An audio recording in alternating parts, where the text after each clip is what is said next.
Hey, gorgeous. So I just wanted to take a moment and talk about being a foster parent.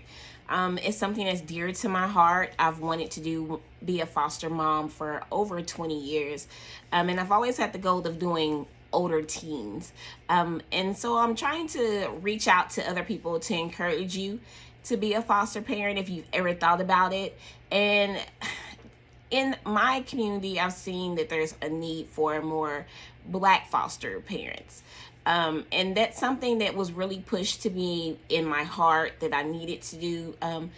Interracial foster parenting is awesome, and I appreciate those doing it. I'm actually an interracial foster parent. My foster baby is not Black, but I wanted to be able to be a source for Black kids in foster care. A lot of times it's just a learning curve. It's a culture that those parents are not going to be able to share and relate to easily. It's going to take some work.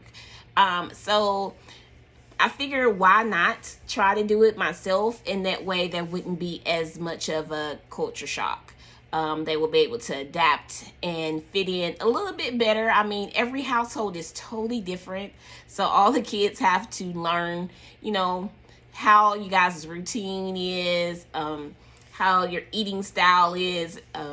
It's a lot, when you sit back and think about it, going over to friend's house, when you were younger, there was differences that you noticed. It. Even if they just lived down the street, they might have had a set time to eat.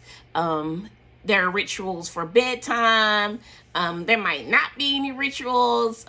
It's a lot. So imagine that for a kid having to do that and having to do it abruptly, maybe even several times. So I really, really wanted to be that stopping point for teens. I wanted to have them to have a place to call home. In the end, I don't want them to age out and not have a place that they can go to for Christmas or whatever. So I have had a teen. I had a teen girl at one point, and I was planning on adopting her. I had her for maybe 2 years, really close to 2 years, if that. We had the adoption paperwork in. I got her right at COVID, so it was really a hold on all the paperwork, everything that needed to be done. And it was a struggle because they really wasn't trying to put the paperwork in for the help that she needed, and I really couldn't do it because I wasn't her adoptive parent as of yet. And so as time went on, it kind of became a safety issue for me and my other kids that I had in the household. So I chose to end that foster care with her. And that was heartbreaking for me, but I felt like she did still need to be here with us for a while. I mean, I helped her in some kind of way to grow. And I had to look at that. What was my takeaway? What was her takeaway? Was it a good thing? Did I try to nurture her? And that's really all you can do. Fostering is supposed to be temporary. So you have to think about, at that moment, all I want to be is the best parent for her. And that was my goal. But at the same time, she was African American. So she was wanting another African American foster family. And it was hard to find a foster family for her that fit. And I seen her point, because that's the reason why I got in, was to be that.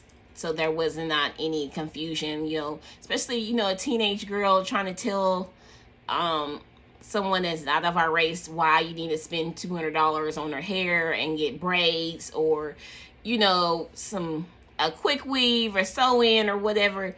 That's hard for them to grasp. It's hard to grasp. I'm in community groups on Facebook, and they're like amazed. They're like, there's no way I'm spending that. That's all. That will be all of the check that I receive for her each month.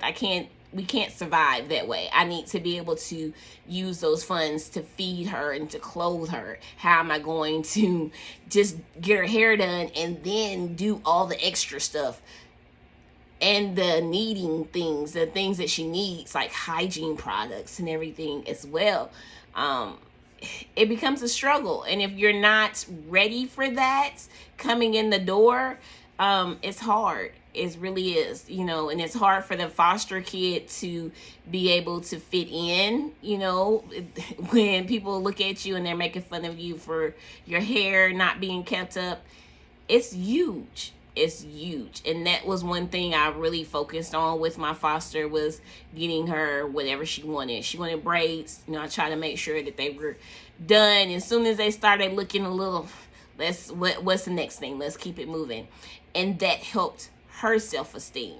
But I just wanted to make this video just to employ you to put it in your mind that foster care and being a foster mom is a great thing. You will be blessed by it.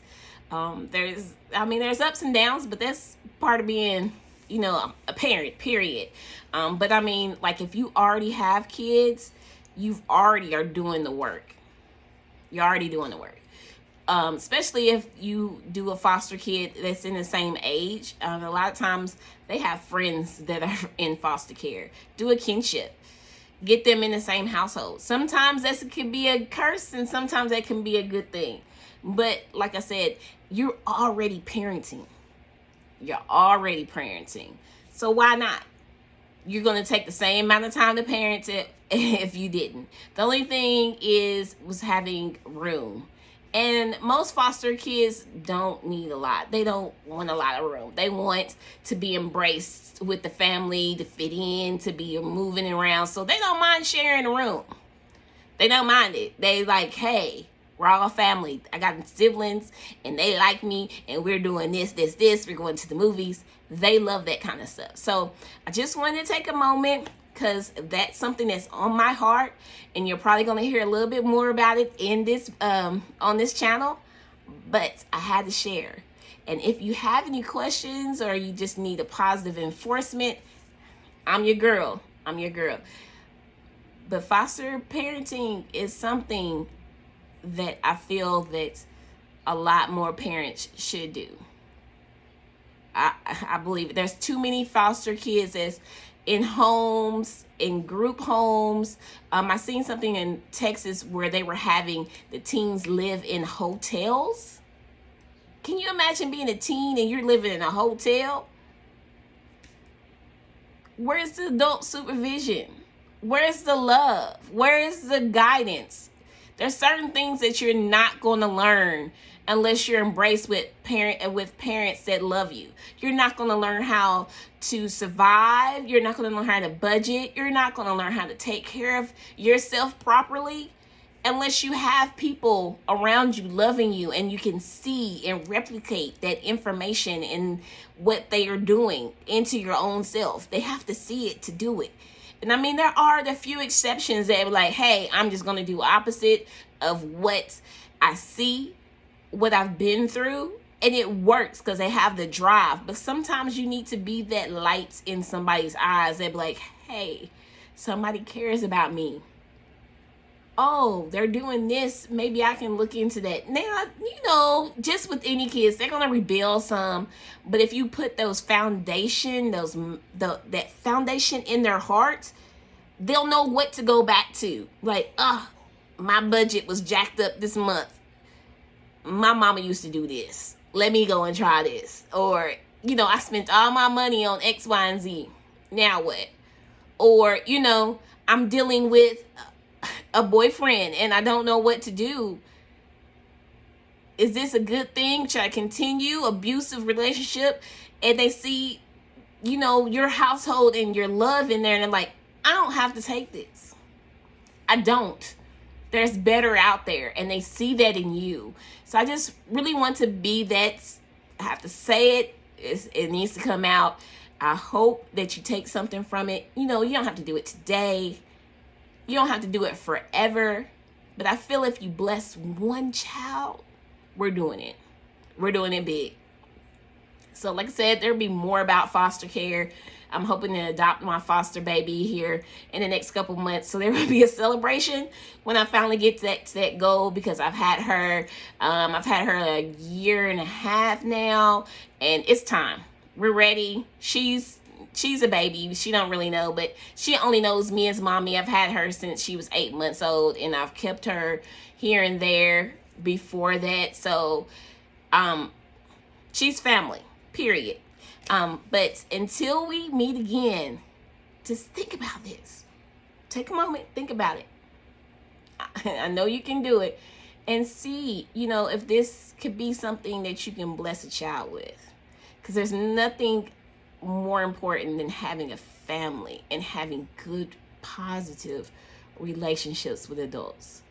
Do you hear me? Good, positive relationships. And if you already are a parent, you're doing it now. You already doing it. Just go ahead, grab another kid.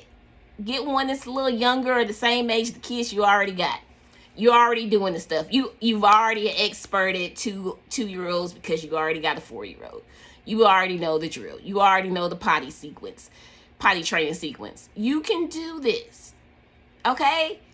All right. Love you. And until next time.